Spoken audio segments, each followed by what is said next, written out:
It's Chewie, but where's Han? That's him hanging upside down. I want to die. It's a trap!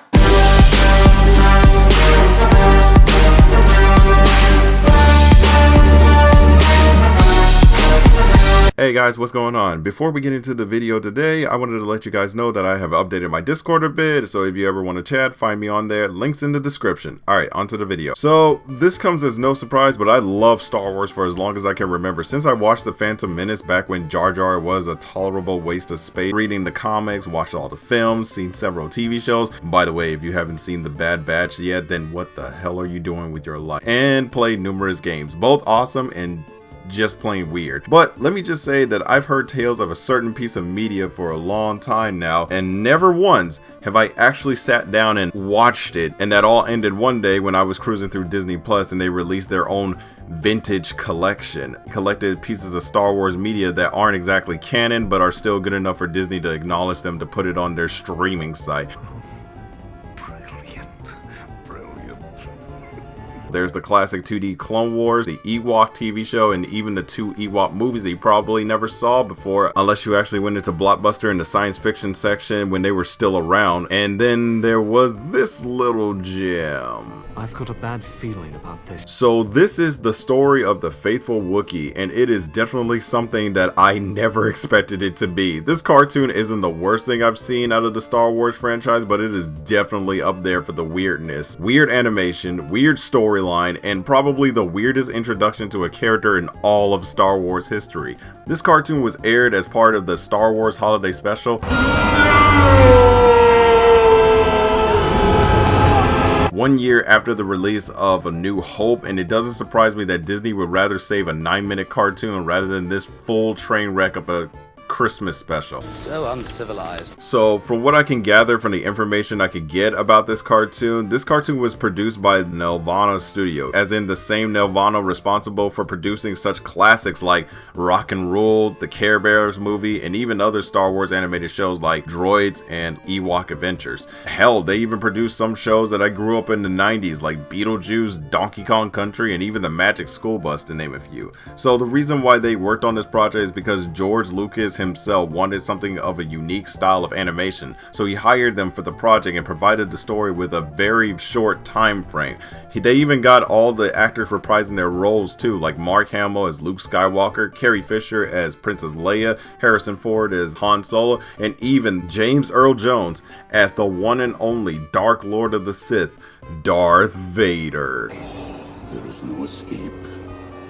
Don't make me destroy you. So with all that info in mind, did the cartoon actually hold up? Well, let's find out for ourselves. This is where the fun begins. So the special starts off with a title screen in a language that I cannot fathom, where we see Luke, Leia, 3PO, and R2 sitting around a screen, but not before the narrator explains what's going on. Starlog 324-1. From the bridge of the cruiser RS Revenge, Captain KRAZYRantz reporting. Dude, am I watching a Star Wars cartoon or Star Trek? So, according to the narrator, Han Solo and Chewbacca were recovering some sort of talisman until they ran into trouble. What the hell is up with Luke's face? Why is his eyes so big in this scene? Hell, for that matter, what's going on with everyone else in this cartoon? 3PO and R2 seem a little bit too stretchy for being droids, almost like they're not made of metal and R2 wasn't based off of a midget roasting in a tin can. So they try to get in touch with the Millennium Falcon, awkward facial expressions and all, with Chewie manning the controls and Han hanging upside down for whatever reason. But forget all that, what's up with this guy? He's on a collision course. Princess, we're in mortal danger from our own forces. He looks like the King of Hyrule from those awful Zelda CDI games. Like, every time when I see this scene, I can never unhear what I hear now.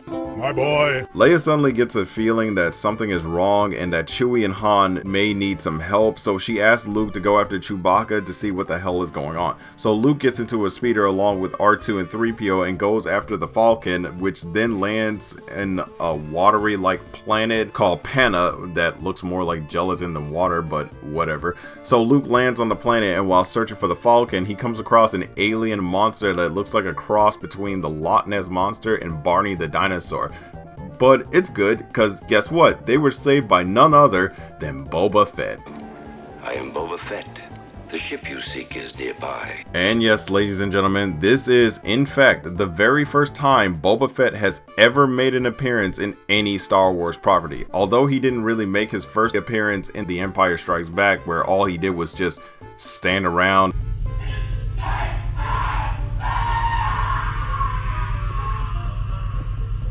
This was where the fan favorite bounty hunter had his first spotlight. Plus, you can't listen to these lines like this and don't think that he sounds like a freaking badass. It will be easy to find the ship you seek.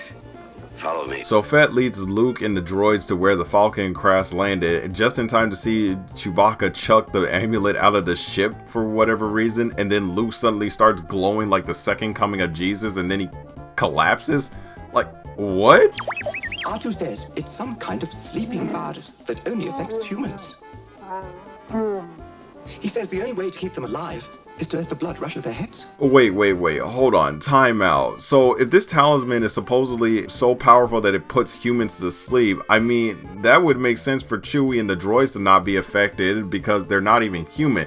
But what about Boba? Like, he's still technically a human, right? So why wasn't he affected? Because he was wearing a freaking helmet? Does the talisman emit some sort of sleep gas or something that we're not aware of? I have so many questions that I know I won't get the answers to. Anyway, so Boba claims to know about the sleep virus and says that there's a cure for it in a nearby city that he can retrieve it. Of course, Chewie wants to come along. Honestly, I would pick going with the complete stranger with a bucket on his head rather than stick around with these two droids and two sleeping humans all day. I'd be drawn on faces all day, dude. We then see Boba and Chewbacca make their way into the city, which is heavily guarded by Imperials, and Boba going alone to get the serum and telling Chewbacca to stay put. I said stay. And then the narrator pops back up again like a discount James T. Kirk from Star Trek. Starlog update.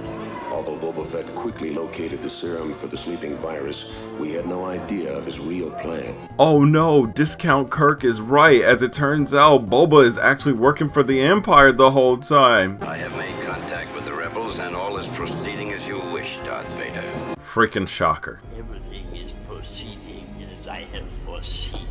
So we cut back to the ship. R2 and 3PO get a little bit worried on what's keeping Chewie and Boba, and they decided to check things out and discover that Boba Fett was betraying them the entire time. Also, let me just say that R2's reaction here is probably the best thing out of this whole scene. They may take you to their new base. This time we'll get them all. I see why they call you the best bounty hunter in the galaxy. Oh no.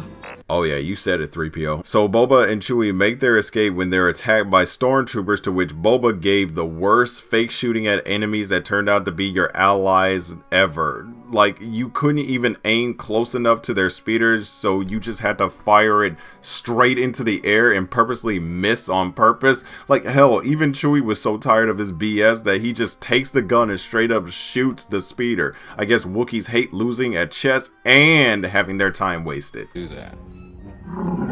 So they get the serum safely to Luke and Han. What the hell is up with Han's face? He looks like someone put his face up close to a lamplight and is slowly melting off of his skull right now. How the hell did anyone take a look at Harrison Ford, draw this thing out, and said, oh yeah, that's perfect. That's definitely what Ford looks like. Did nobody check this? Anyway, after looking at this monstrosity, just as Luke and Han were thanking Fett for saving their lives, 3PO and R2 tell them about the secret transmission between Vader and Fett, and that Fett is an Imperial spy. Okay, so what's he gonna do? Shoot them, tie them up for the Empire, maybe stick a tracking device onto their Falcon to follow them later? Nope!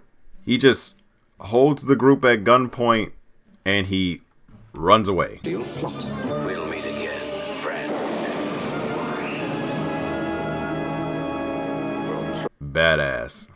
With Fett gone, everyone is A-okay, and Chewie stating that he never trusted Fett for one reason, and one very good reason out of all. And what was that reason, you may be asking? He just didn't smell right. Ha ha ha. Funny.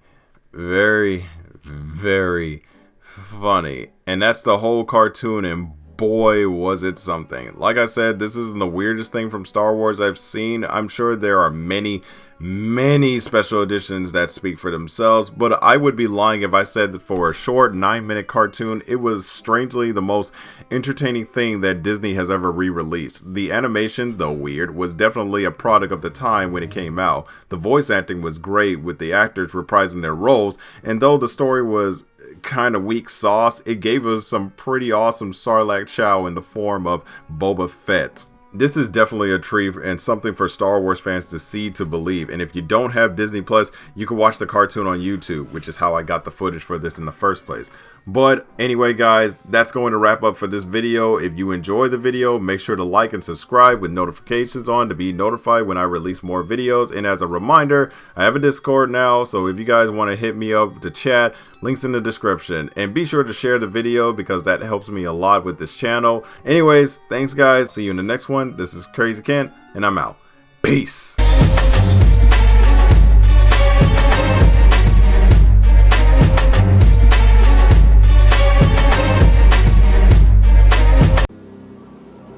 What happened?